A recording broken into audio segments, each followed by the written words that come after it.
Welcome to our 12th annual Dinner in the Vineyard. But this year it's going to be virtual, and it's a whole new world that we're living in. This is one of our favorite events that we have, always located at our home here and in our backyard, and we usually have like 60 people. There's lights out. It's a beautiful dinner, sold out every year. 12 years doing it, but this year we said we're going to keep going. We're going to have this Dinner in the Vineyard regardless of our new current situation. So I hope you're enjoying it with us.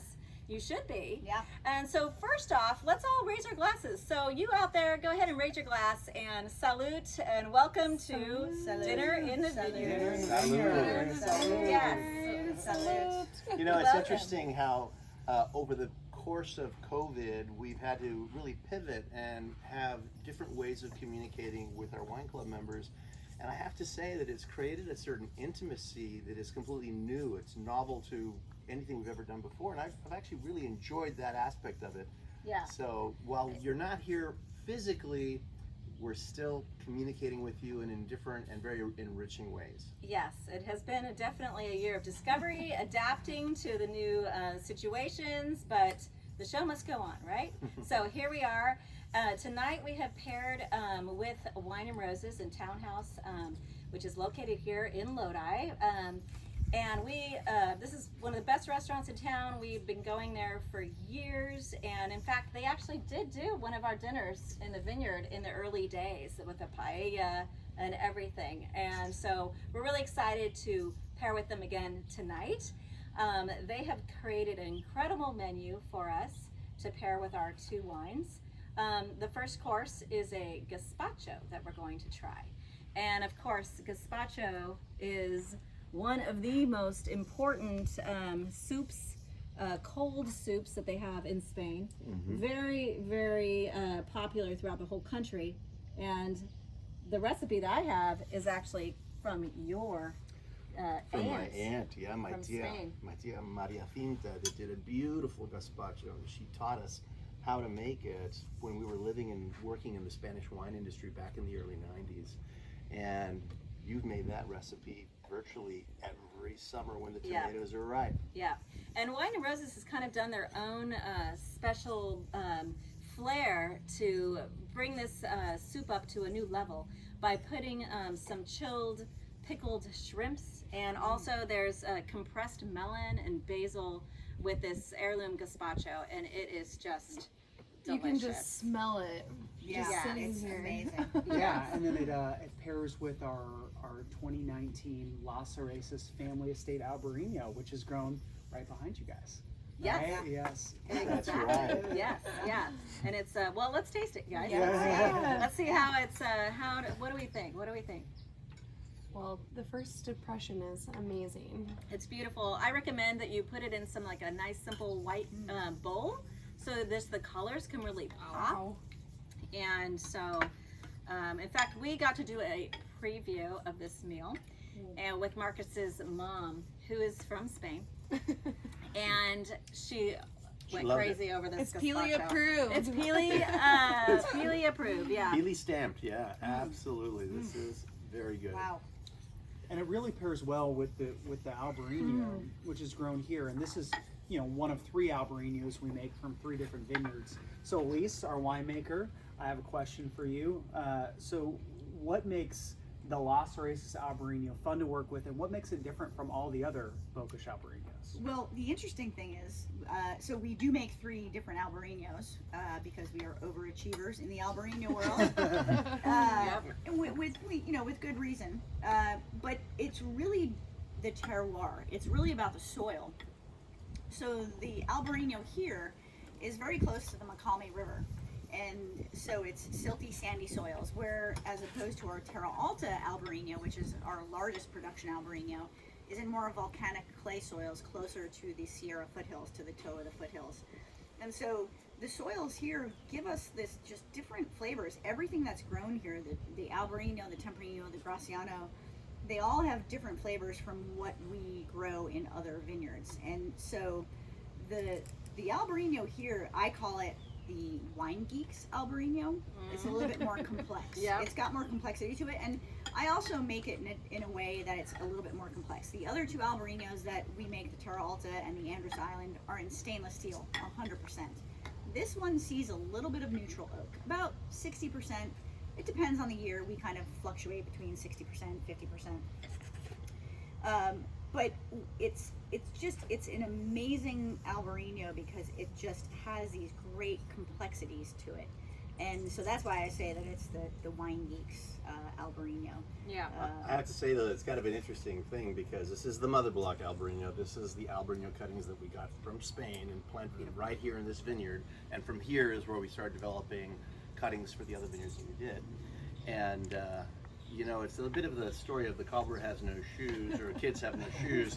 It's the vineyards in our backyard, and so in many ways it got a little bit neglected while we were making sure that all the other vineyards were manicured and gorgeous. And so when Elise came on board as a winemaker in 2014, we had always had some issues with the fermentation process and just trying to get it right. And so I challenged. The vineyard in Yeah. his backyard needed the help. That's right. It was the grand challenge.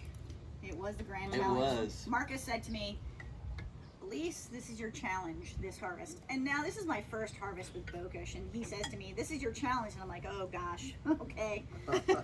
He said, every year we have a problem with this Albarino, and you know, I want to see if you can do something with it. Yeah. And so, you know, I thought about it and, you know, different things, and I came up with this, and it's been a success every year. And I just love the fact that I was like, all right, I was able to meet that challenge. And Yep.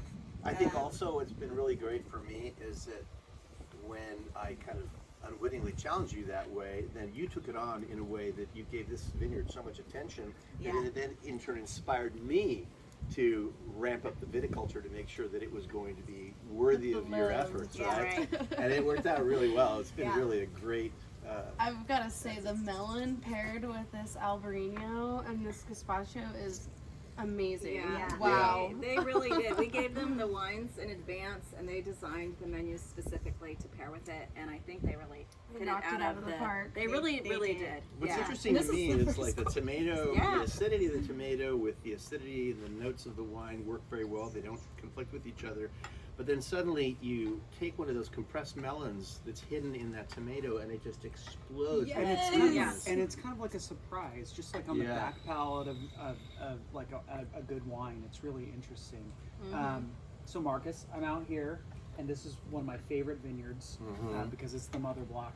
But it looks different than any other vineyard that we grow, and I can see over the top of it. It's kind of like short and squat.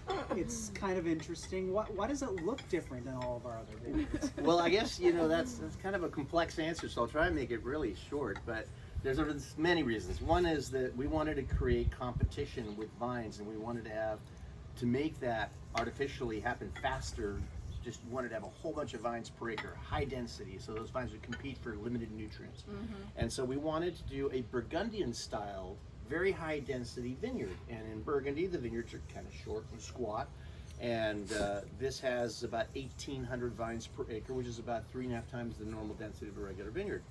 But the other reason, which has nothing to do with making great grapes, great wine, was that we live in Lodi and we're not in the rolling hills. Our winery's in the rolling hills, but our house is in the McCollum River, and it's pretty darn flat right here. And I want to be able to look over the vineyard and see the land. And so we purposely made the vines very squat and close to the ground so that we can see over the vineyard as opposed to have the vineyard be a wall around our house. The vineyards can actually be kind of claustrophobic when you're on the flat ground because they're so tall, and so we get a view over the vineyard. It is your backyard after all. It is. Well, and this is actually probably my most favorite vineyard to come out and walk and sample, because in the early light of the morning, you can just see the sunrise, and it's really a beautiful place. So It's special. It's it very really is special. And again, it's such a pity that we can't be hosting it here at our house like we have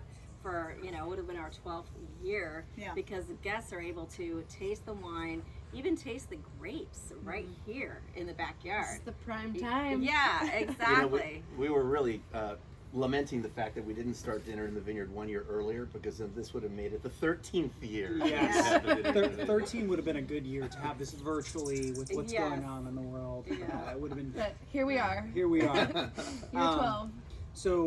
So I think it has to be said that Elise and Marcus are here with us and they're enjoying this delicious food and wine, but you guys are also in the middle of harvest. So we just want to take the time to say thank you very much. Marcus, how much sleep have you gotten in the last 2 days? You can round up Yeah. to make it seem somewhat You less both are crazy. still looking real good. Yeah. Elise Yeah. hasn't gotten much more. Thank you very much for joining us. We've had to really cut out the pedicures and the. The facials. You know, it's and- funny. I actually get to sleep twice a day now instead of once. You know, I Oh. get my little cat nap in the afternoon. I get my little short sleep in the evening, and it just keeps me going. And I know Elise is very similar to that. I mean, she's got. You I guys think are with, like, with Elise, it's a little different because Elise will wake up at 2 in the morning. I'll wake up because my alarm goes off. She'll wake up because her brain is going, oh my God, I've got Yeah. to start thinking about tank movements and Yeah. a million other things. It's a harvest for me is a chess game, because I'm constantly thinking about what's the next move. What are, I have to think about all the fruit that's coming in and the tanks that I have to do, and so I just constantly am thinking, and so that hamster is just constantly running in my brain. yeah. Yeah. So But I what- love it. I mean, Yeah. honestly, like I do. It's like when I'm in the middle of it, I'm kind of lamenting, but it's my favorite time of year, which is really odd. Can I coach you on that tomorrow morning? Yeah, exactly. Yeah. If we pick year after year to have this event at the same time. Yeah. Yeah. What I were know. we thinking? Yeah, always Middle of is. harvest. I know. You know it's what's always interesting there. though is that mostly it is at such an early time in harvest that we'll often bring out like Albarino juice for people to taste because it's not even fermented yet. This year, because of that heat wave we've had, it's all advanced a little Yeah. bit more. Yeah. And hats off to Elise because we've already put in like over almost half of the total tonnage we're going to be bringing in. 135 tons. 135 tons have come in. Good and job. We're more than Cheers to Yeah. 135 tons. Yay. We're more than half Yeah. finished. And the Albarino juice right now is tasting very much like not quite Albarino wine, but Rich was saying it's like, Rich's favorite it's point. Rich's favorite. So Albarino does this thing kind of like at 11 bricks, like right in the middle of fermentation where it tastes like sparkling pineapple juice. And it literally is just like, it's incredible. Elise has to kick him out of the tank It's- room. yeah. I do. She's like, you need to leave now. The racking Enough valve, samples. I need to replace it because you've used You it so wore it much. down. Yes, but it's great. I love Albarino as a variety. But this is kind of, you mentioned the mother block, but this vineyard is special not just because it's your backyard, but you brought cuttings from Spain here. This is Yeah. literally the beginning of The beginning. Bokish, with Yeah. Albarino and Tempranillo and Graciano. Well, this is the first Albarino vineyard planted in Lower Appellation. Yeah. So that in itself And- was And it's very actually significant. Graciano. Oh yeah, and then don't even forget forget about about We got it. Graciano. There's We'll even save that more for to tell. later. Just wait till we Well, talk about that. And then with the Albarino, this is actually the third Albarino planted ever in the state of California. There was a failed attempt back in the late 80s in the Central Coast, and that vineyard succumbed to phylloxera. And then there was another attempt in Carneros in the mid 90s, just about almost at the same time, like a year earlier than ours. And this has become the mother block and the budwood to virtually all of the new Albarinos planted all over California and outside of California. So it's a really high quality. And it's really caught a trend because there's quite a few wineries in Lodi that are making Albarino. We sell Albarino grapes to all kinds of wineries throughout California, and in Paso Robles they're growing Albarino now. So you really have pioneered this variety in California. I Love think that one of word. the funnest things for me is not so much the fact that we were the first to do it in a commercial way that's been sustainable, but also just seeing all the terroir influences of growing it in the rolling volcanic foothills to the east, right here in the heart of the Lodi AVA, the Mokelumne River, and then going into the west into the Delta. I Yeah. mean, we've just seen how Albarino is so Albarino wherever it goes, and yet so distinctly different in its aromatic profiles depending on the terroir. Well, it's Yeah. really fun to display that in the tasting room too, because we have that in our hands, you know, the terroirs, the wines, and like the full product, and it's just there. Yeah. And sometimes terroir just kind of goes by the wayside, and everyone's like, okay, whatever. But we actually get to display the true meaning and like the true, you know, importance of Yeah. it. Mm-hmm. So it's really special. Because we bring in 3 of the 4 Albarino vineyards that we farm, which we're a little crazy for Albarino around here. But like you Elise said, mentioned. but in the right way. Yeah, exactly. So Yeah. you can taste them all side by side. We actually just had that tour of Albarino weekend that Christine organized, and we did the 3 side by side tastings of the bundle. So if you could buy them and taste 3 And you can at see home. those 3 different soil types side Yeah. by side, and that was super So, fun. Albarino, they think is related to Riesling, correct? That's one of the You know, theories of. There's a lot of theories about Albarino. Albarino, right? And one of the most Excuse me. popular was Albarino, meaning alba or white of the Rino, White of of the the Rhine, Rhine. white of the Rhine. And because it's such a huge pilgrimage site in Spain, at the Cathedral of Santiago de Compostela, which is right in the Rias Baixas where Albarino comes from, the thought was, okay, well, maybe some German monks at some point 1,000 years ago brought the cuttings over.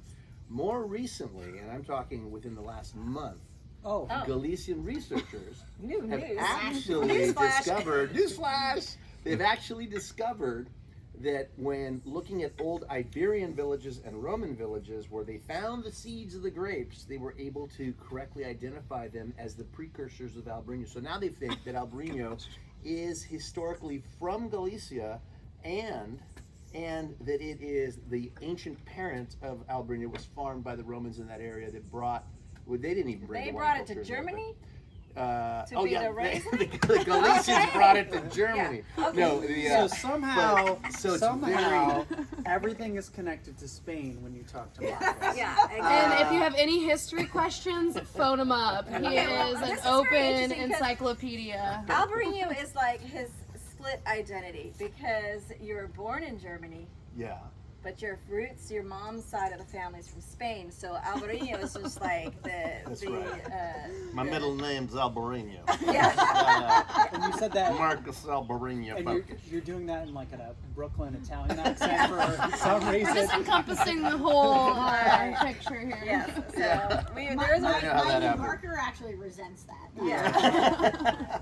So to me, it's really interesting because, you know, it just reaffirms, you know, I know this, I've been with you guys for over 2 years now, but it's really all about the vineyard. We've been talking about Albarino and this wine for, you know, the last 15 minutes, and we've really talked about soil type, we've talked about what the vineyard practices, we've talked about cuttings, and that's really kind of almost like a mission statement at Bokish, right? Is that Right. our organic and sustainably farmed grapes and our vineyard practices showcase themselves through Elise's incredible guidance in the wine, and this wine is tasting wonderful right now. This 2019 Albarino pairs perfectly with I the wish there was Gazpacho. like a video camera on the wall when we were doing the tasting notes for this Oh. Albarino. Oh god, that was Yeah. that was fun. We were all sitting in a circle in the tank room, Socially distant. socially distanced, freezing a little bit in there, and then this got poured into our glasses. The very first one, all of us were dead silent, looked up, and we were just like, "Oh my gosh!" Like, It This really is. this I is think. this is my favorite. I think Yeah. all of Yeah. us had a unanimous vote that this was the best vintage of the Los Cereces I concur. Albarino Best that we've vintage had. of Albarino for Yeah. sure. And Hats off. it's forever gonna be 2019. it's forever gonna be special.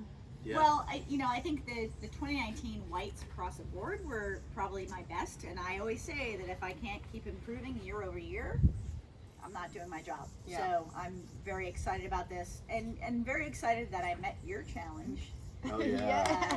the thing almost is, 7 harvests ago. It was just one challenge for 1 year, and you keep on ratcheting it up. Yeah. So, Yes, you do. So thank you. Yes, you do. Yeah. Delicious. All right, guys, are we So, ready to? I think so. Move on? You wanna pass We've been my doing so way? much talking. We haven't finished it, but Yes, the gazpacho we has have been excellent. yes. Marcus is going to try to get his last shrimp in before he has to pass. All right, we're going to Yeah. pass this down to Christine, and then we're going to move along to our next course.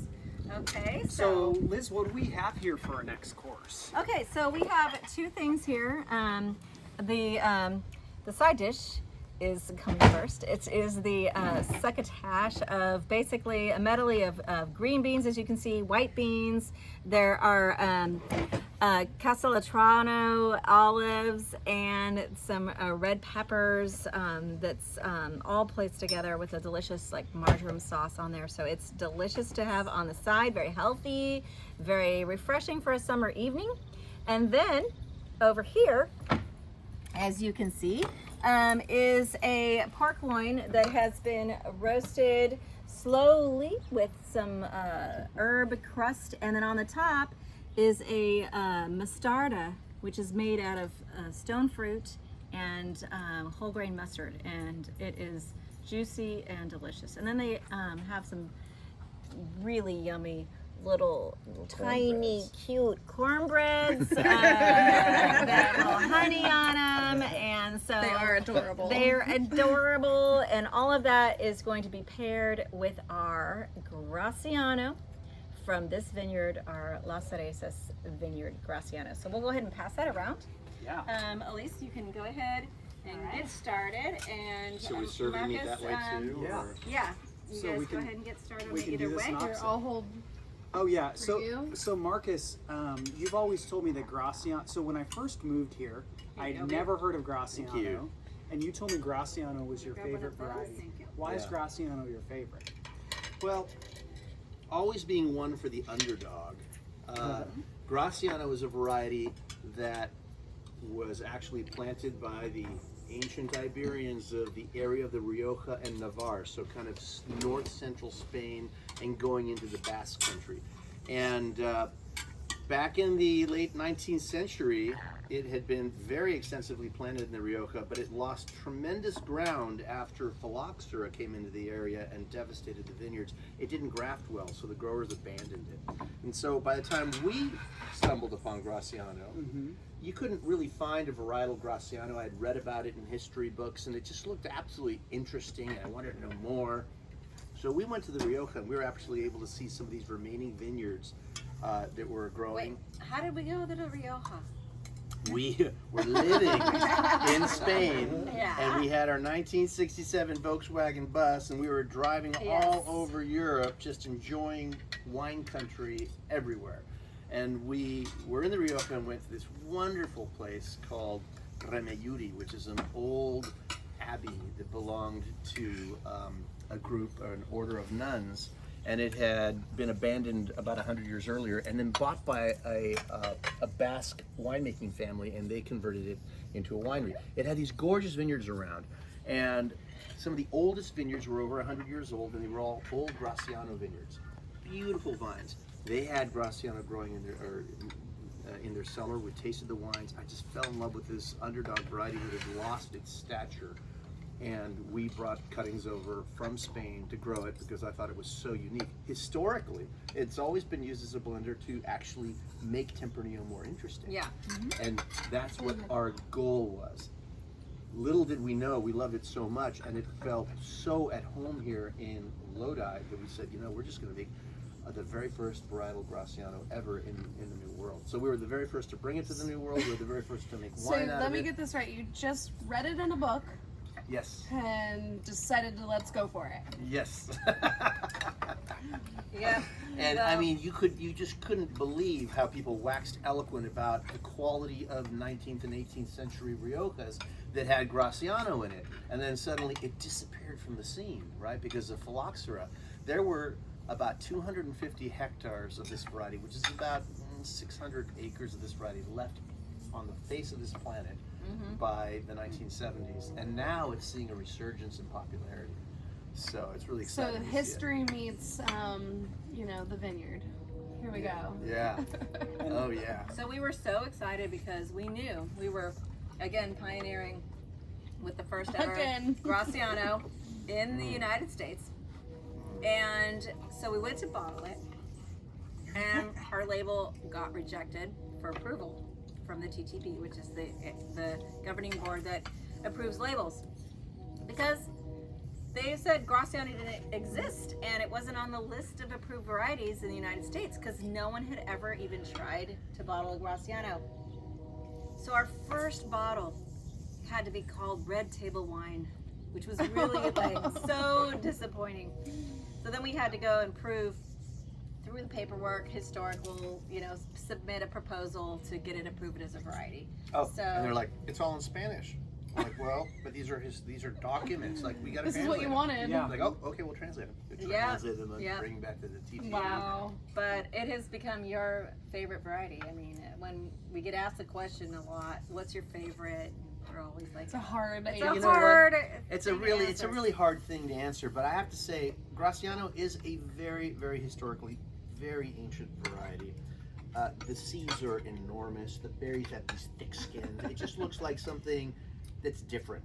It's just not your common wine grape. It has a lineage that is like maybe kind of like the Basques. It has its own path, and so to me it's one of those things where other wine grapes, you have to tend them to a certain way. With Graciano, because it's such an ancient variety, it grows in a strange way. It hasn't been selected to and be refined over thousands of years. And so you have to actually touch every cluster. You have to tend the vineyard. You have to prune it. You have to give it 50 to 75% more attention than you would for most varieties. And what happens when you have to tend something so much and touch it so much? It comes to your heart. It gets closer to you, right? And so you have a special place for it. Yeah. And so that to me is one At of the least you reasons have I a think special it's place really... in your heart for Graciano. Yeah. A little bit different. Yeah. So I've learned to talk to Graciano in a very special way. So I started making Graciano in 2012, so 8 years ago, getting Marcus's fruit for my own small label back then, and I'm doing very small quantities, so I didn't really realize the impact of those big seeds that Marcus was talking about.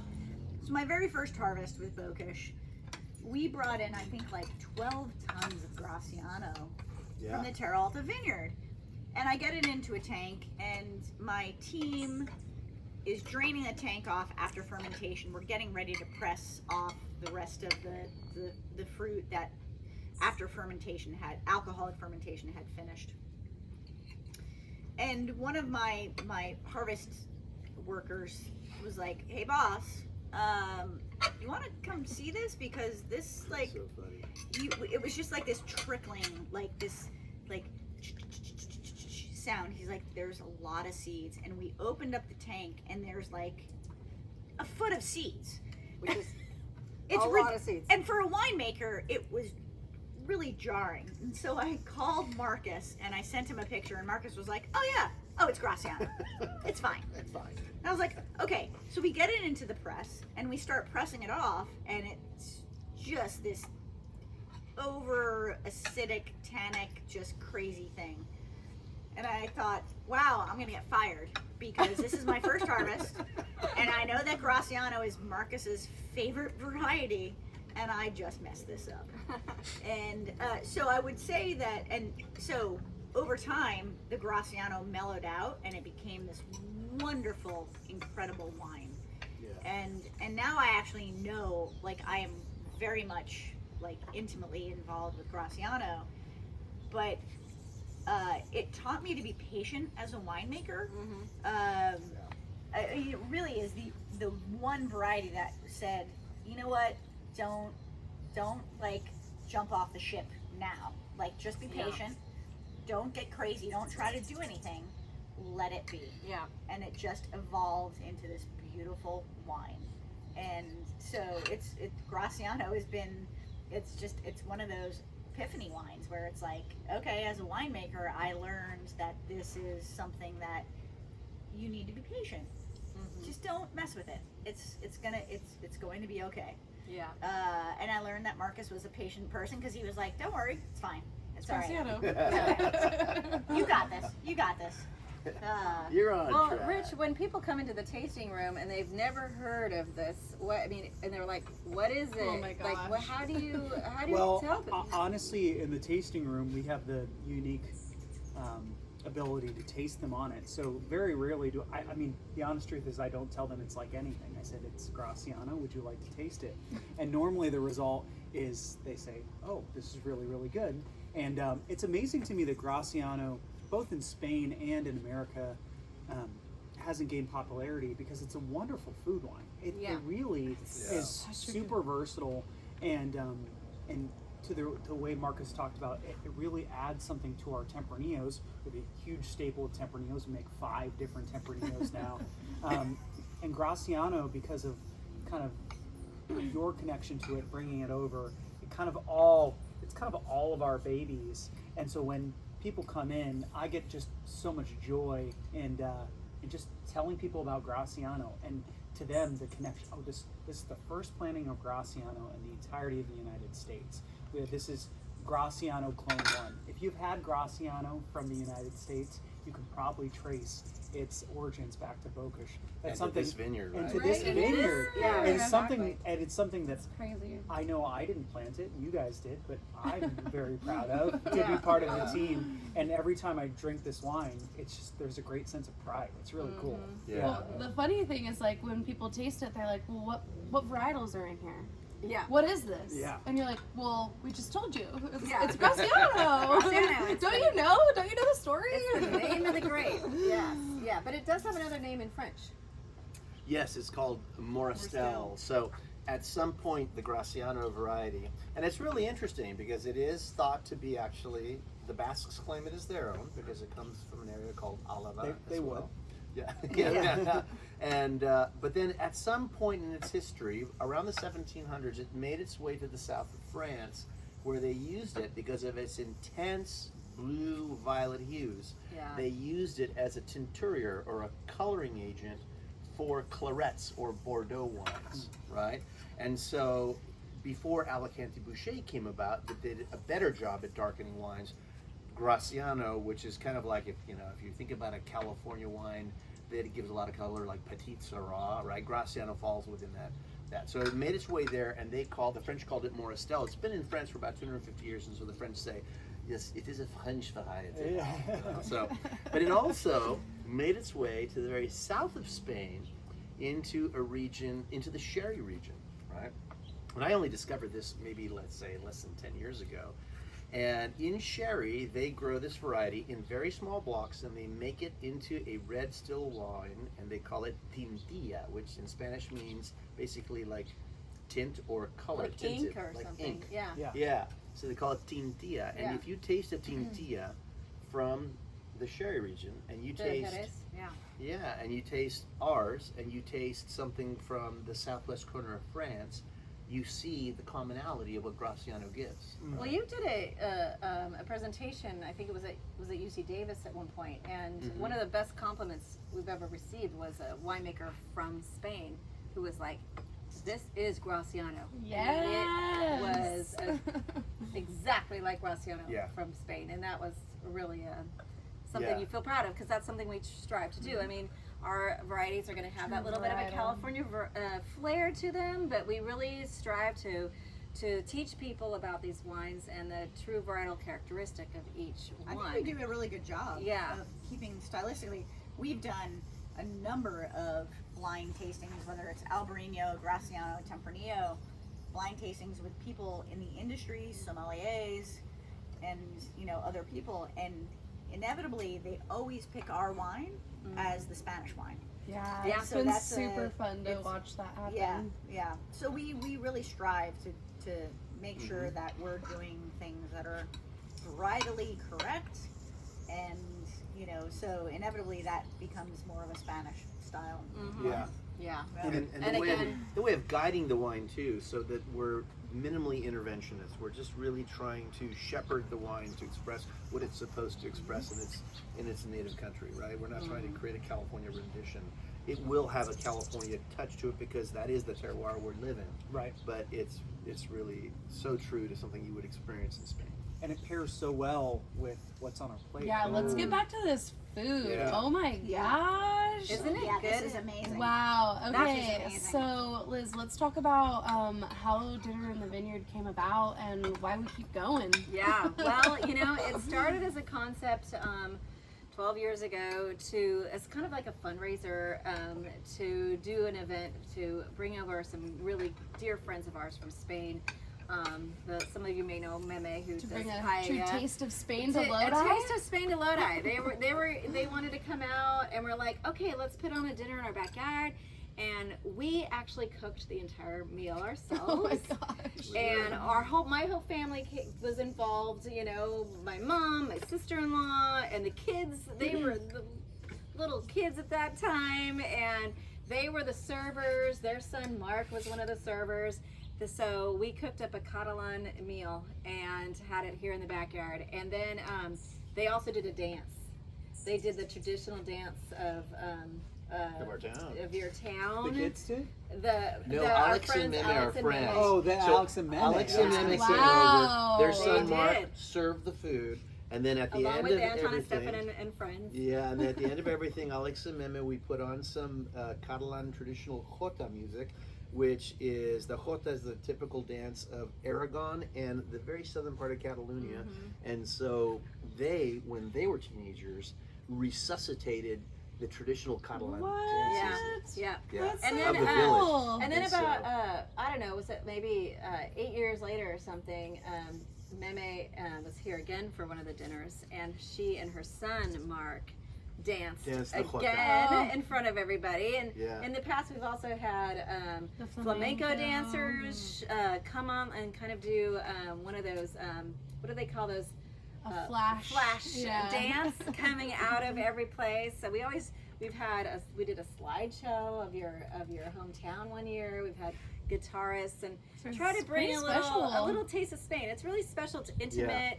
It is my favorite event of the year because I love entertaining. I love having people here. We do sangria poolside with tapas to get started, and then we move our way out into the. It is into the the old- There's vineyard. something else we do too. I'm trying to remember. Oh, what the it is. Clements. Well, wasn't there Oh. something else? Oh. What is Ole. that? Oh, Oh, that's what it is. Oh yeah, The that is the porron. tradition. The at porron. dinner So- Let me in hand the this to vineyard. you. So I have to Liz, tell I'll give you- you the white wine. Oh, thank you. For those of you who have actually participated in the dinner, you will always know that when we pull these things out, the party Party goes has from started. kind of quiet to suddenly everyone's everybody's best friend. And the other thing that happens is that I get to choose who I want to have come up to do the porron with me. And my first and really only method of deciding is who's wearing a white shirt. Yeah. It's And I dangerous, wore you a guys. Black shirt. So this is a porron. Yes. The communal vessel of drinking before people had enough money to have glasses at the dinner table, right? Yeah, This is back the in the way old days. in the old days when this was probably one of the few glasswares that a house would have. Everyone would share in it, and the neck is kind of bent so you can hold it right. And then you have this little tiny tip that's not supposed to touch anybody's lips. This is the perfect COVID-19 vessel. This is it. Yep. Exactly. So we So usually do shall a we? porron challenge.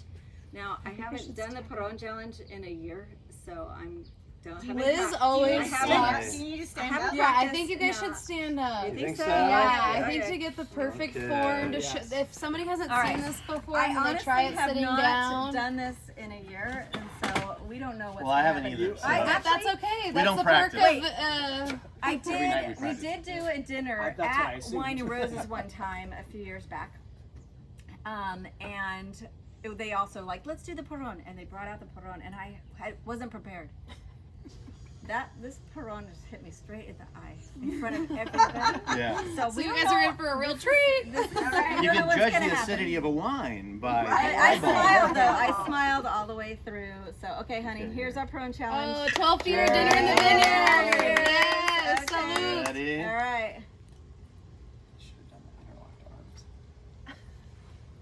Yes, and that is how the king and queen of Woo. Bokish do the There you porron go. challenge. Hello. Yeah, Okay. baby. Hey, that was fun. That was That fun. was very fun. I didn't blow it. That was Yeah, not no, bad. that Yeah, that was good. No, that was great. And these are really, really fun. We have them actually In the for tasting tasting room, room. yeah. We And if do. you want lessons, we'll call them in. Exactly. Thank you. We'll do an Thank you very instructional much. video. Yes. Well, I think we just want to wrap it up here. Yeah. Hope you guys are enjoying your dinner Yeah. in the vineyard to go. And thank you so much for being there with us, for supporting us, supporting local businesses and local farms. I mean, Yes. we all have to do our part right now, and so we hope to we will hope to have this back in person at our home next year. And so we'll see you there. But and thank you so much. It takes a team, to Christine and to Rich, for helping to organize and all the behind the scenes, and our behind the scene filmer right there. Thank you so much. D'Angelo. And Elise, you. again, for many years of winemaking, and here's to many more years of winemaking. Happy Yes. Harvest 2020. Happy Harvest 2020. Yes. Dinner in the vineyard. Everybody, Salute. cheers. Salud.